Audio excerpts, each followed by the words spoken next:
What's up, everybody? Welcome back to Unbroken Arrows. As always, I'm Catherine. And I'm Greg. And we would like to welcome David Parker to our Unbroken Arrows podcast.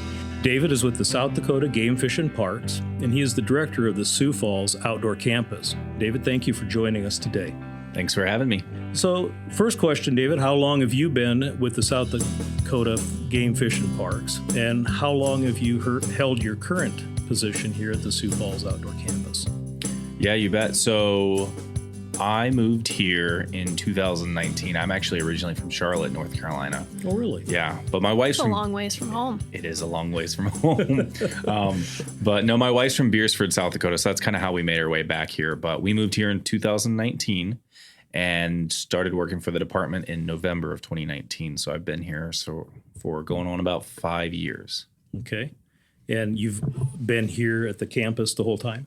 Yep. Yeah, this is the only role I've ever held with the department, and I've loved it. Okay. What did you do in North Carolina then? Yeah, so when I was in North Carolina, I was a high school science teacher. High school, you said? Yep. Yeah, so high school I did physical science, biology, and environmental science. Okay. I taught at some point in time all three of those as well. So Good deal. nice.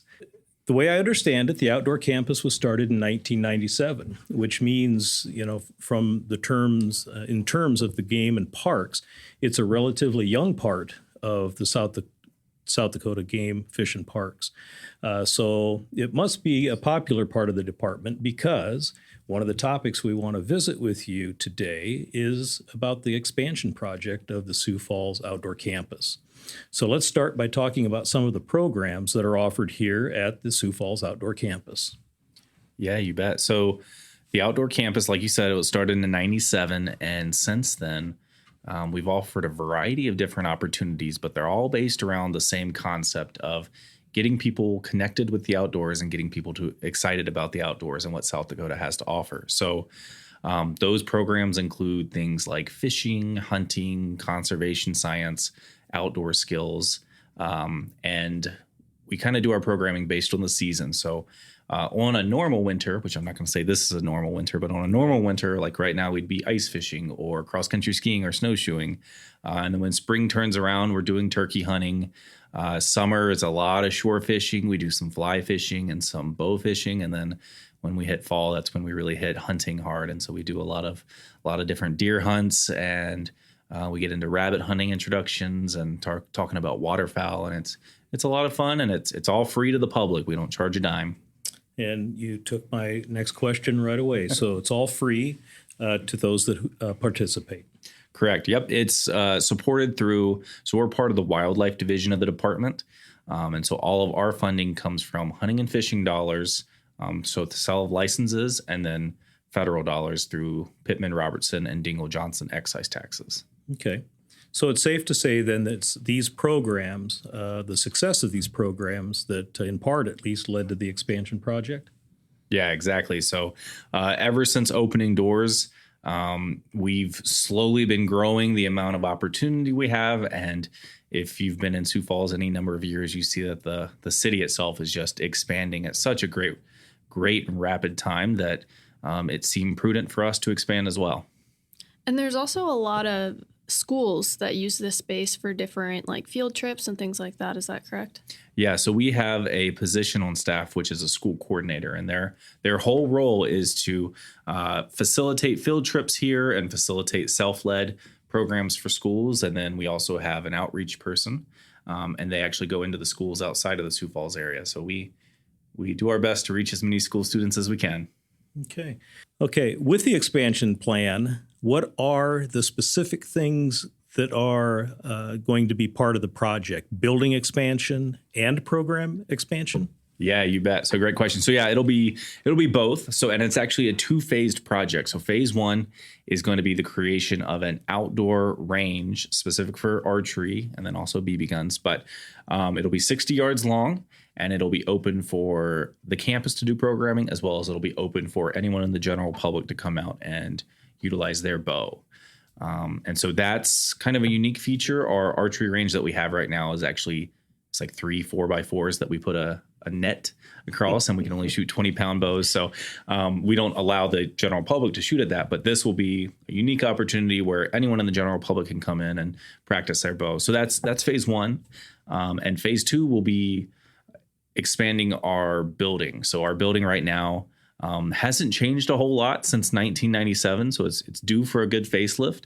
And so with that will be, we're going to update a museum. So we used to have a museum, and then COVID hit and everything changed. And so we actually started using that museum as a classroom space because so many classes need more space. So with this expansion, we'll get a museum.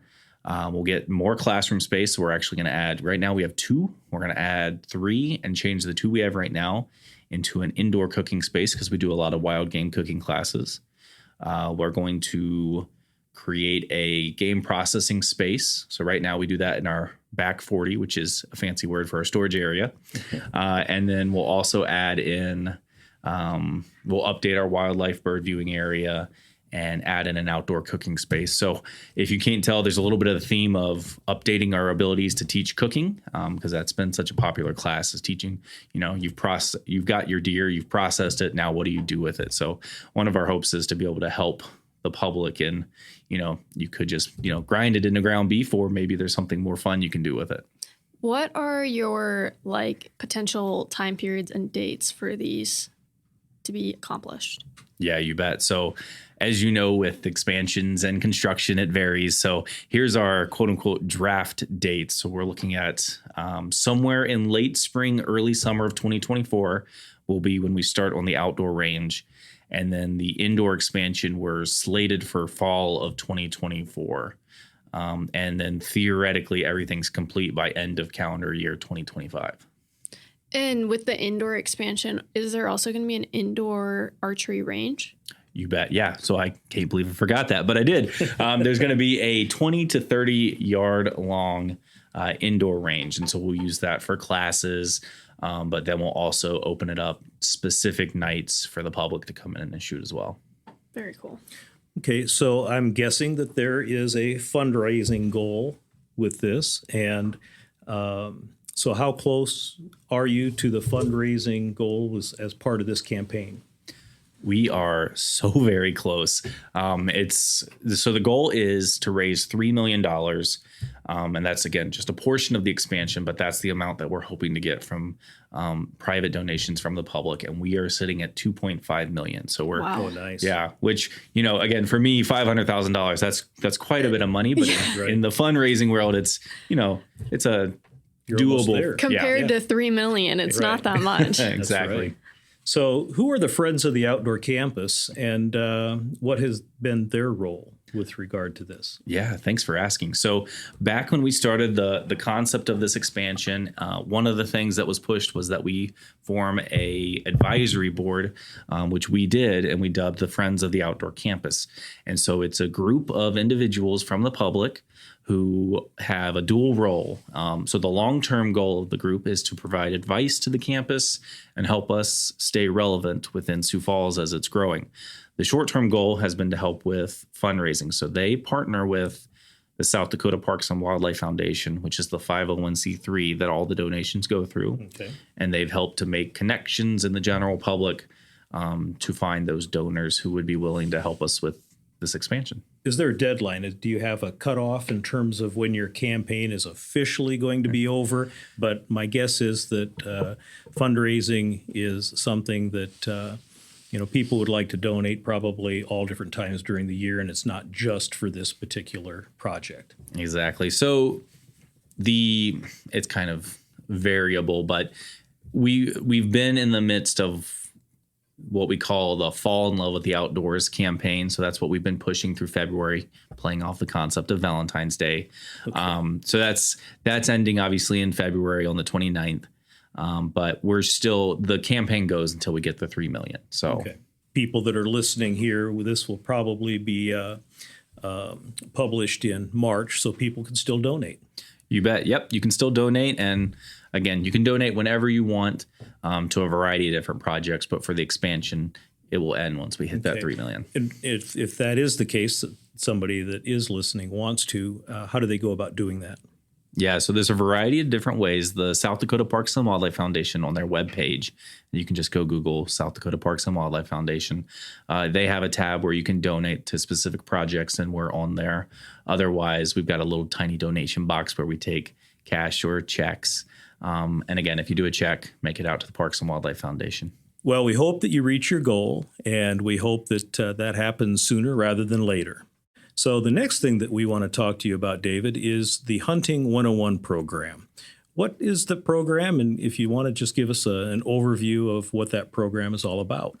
You bet. So the Hunting 101 program is a comprehensive class series that we offer that takes students from learning how to purchase a license to spending time with them at one of the local gun ranges, teaching them how to shoot, sight in a rifle. And then we actually take them out on a hunting experience. And then if they're successful, we help them with the processing of it. And then they get to take the meat with them. And I'm intentionally not being specific about the type of animal because we do a variety of different opportunities. So the program started specific to deer, and it has morphed into also turkey season. And then just recently this year, we also started doing pheasant hunting. So it's slowly growing as we grow our capacity to be able to offer more and more. That's an awesome opportunity for people. Who can participate in this program? Yeah, so the program is open to anyone of any age. We tend to focus on those folks who haven't had the opportunity to go out, and that's specific to licensing. So with deer, if you are a youth, you can get either a youth or a mentor tag, and that's a doe tag, and that's a given that you can get that one. You don't have to draw. Or if you have never held a tag in the last 10 years, you can get a deer doe tag called an apprentice tag. So we usually focus on that group for deer just because you're guaranteed a tag and we can take you out.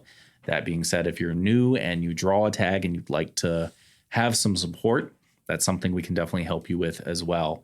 With turkey, again, because there's no apprentice tag for that, we focus on mentored. So again, that'd be youth. And pheasant, we just dipped our toes into it. So we started with youth because that's one of the easier audiences to start with.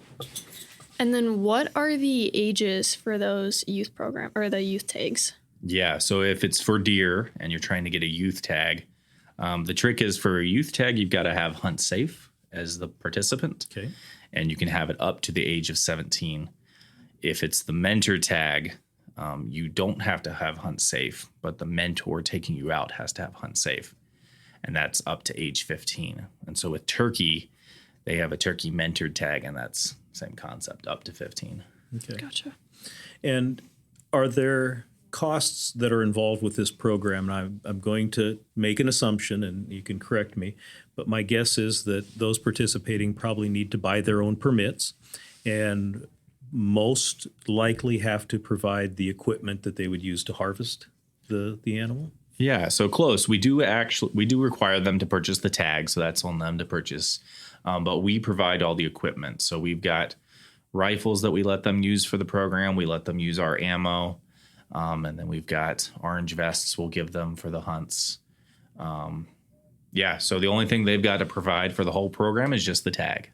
Okay. Most of the hunting, does that take place in like the Sioux Falls area?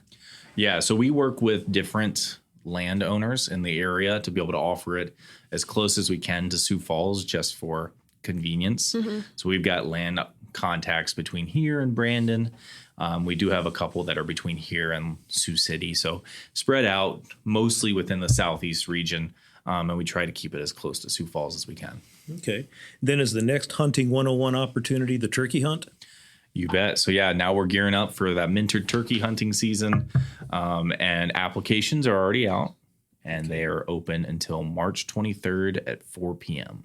Okay. And where do you go to register for that program? You bet. So for that one, you can get, and again, this is an internal application for the campus because we're only able to take out so many. But they can get that application either here at the campus, they can pick up a hard copy, or if you go to our website, which is gfp.sd.gov/TOC-East, or just Google Outdoor Campus Sioux Falls. You'll find it under the tab for programming, and you can download it there.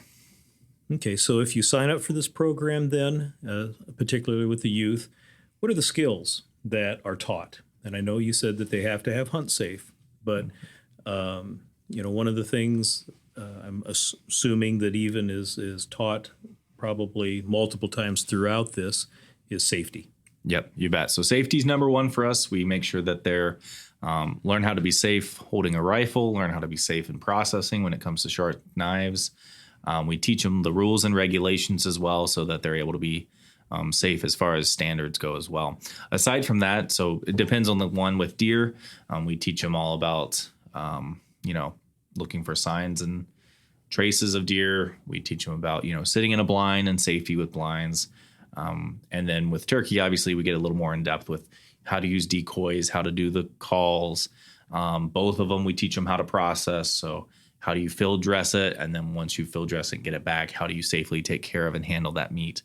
The goal is you may not get it after the first go around, but after we do it with you a couple times over a couple years, you should feel competent and be able to identify as a hunter. So, and not to confuse the wording here because you can get a mentor tag, but my guess is the mentors are important to this program, those that are actually going to be mentoring the youth.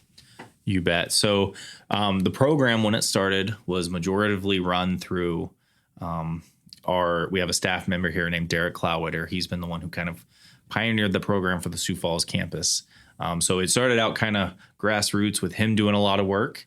And then we've expanded it to a few more of our staff and then a few of our interns. Again, they get vetted pretty carefully to make sure they're comfortable with it. But then we just recently started incorporating volunteer mentors as well. And again, those volunteer mentors are vetted as volunteers for the department. So they go through a background check and everything like that. And then we make sure that they're up to snuff on their skills and are competent. Okay. So if a person would be interested and maybe let's just start as a volunteer, and maybe somebody may work their way up to being a mentor in the hunt. But if someone's interested in volunteering or becoming a mentor in the Hunting 101 program, how do they start the process? You bet. So there's an application on our webpage that you can go and fill out, and that information gets kicked over to our volunteer coordinator. Her name is Paige. And she goes through them and contacts them, and then we'll walk them through kind of what it looks like to volunteer at the campus. And we've got a variety of different opportunities. So if you want to sit at our front desk and just welcome people to the campus, you can do that. Or if you want to be out at classes teaching how to fish and things like that, we've got the spectrum of just different opportunities. There is a separate application for the volunteer mentor that goes a little more in depth and trying to figure out what your skill set is and why you're interested in going that next step. Mm-hmm.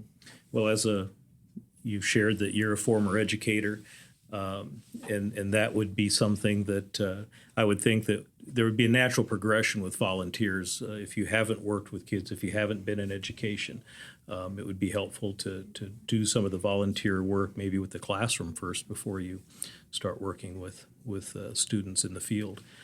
I would think that these programs that we're talking about would work in concert with other programs. For example, the objectives of Hunting 101 would fall in line, I think, with like the R3 program. You bet. So one of the big pushes with the department, and you see this on a nationwide level as well, is R3, which is recruit, retain, and reactivate hunters and anglers. And so a big thing that we're pushing for is what are those pathways that lead folks from getting interested in hunting to actually identifying as a hunter. And so one of the things we've noticed is, the Hunting 101 program is a great introduce you to hunting, but what next steps can we help you to keep you interested in it and to help it be more than just a one and done opportunity. So that's where we start offering classes on how to cook the meat and how to go from hunting deer was interesting. I'd like to try hunting with a bow, or I'd like to try going goose hunting. So we do have a variety of classes that can help introduce you into those other opportunities that are out there in South Dakota.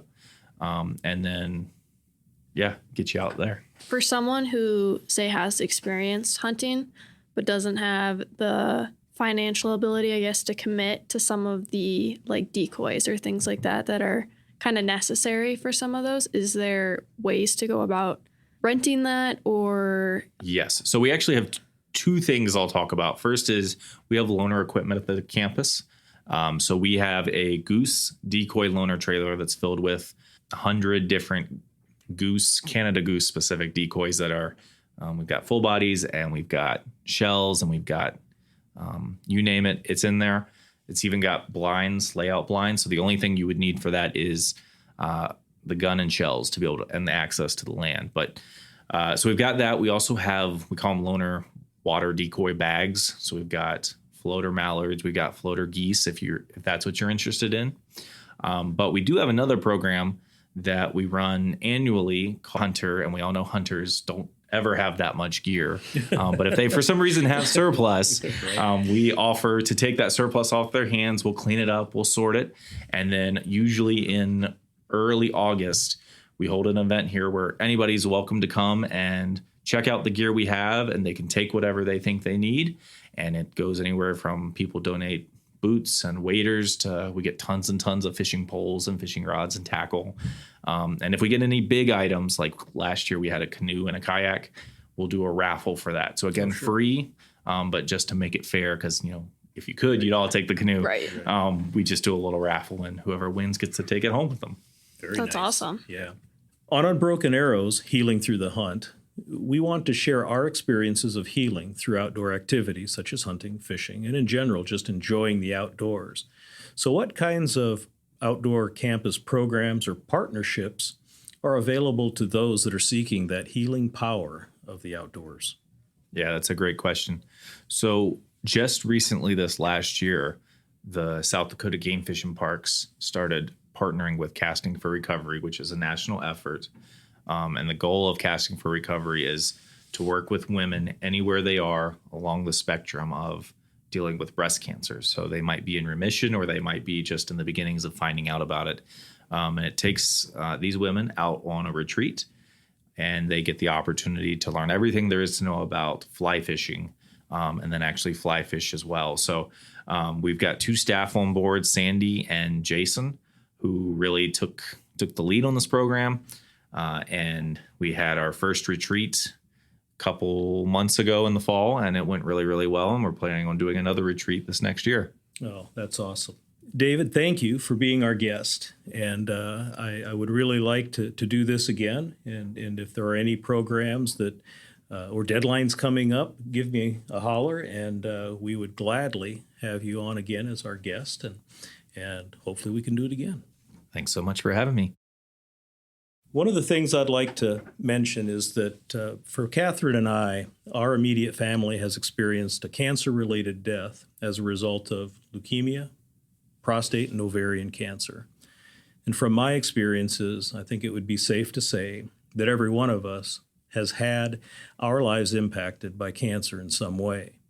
A healthy diet, which can include wild game and fish, and exercise through outdoor activities has the potential to improve a person's physical and mental health. At any age, if you are active, stay active. And if you're not as active as you'd like to be, it's not too late to start now as a way to improve your physical and mental health. So with that, to all our listeners, on behalf of Catherine and me, take some time to get outside, enjoy the outdoors, and experience its healing powers. With that, until next time.